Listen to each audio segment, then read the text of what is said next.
Šiandien atsikėliau iš ryto,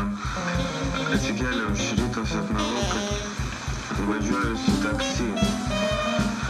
1989 metais važiuoju su taksi. Taksistas atvažiuoja prie rašytojo sąjungos ir sako, viskas seni, baigėsi šitie laikai jau baigėsi. Susipakavę čemodanus, visi rašytojai, visi poetai, visi meno žmonės, susipakavę čemodanus.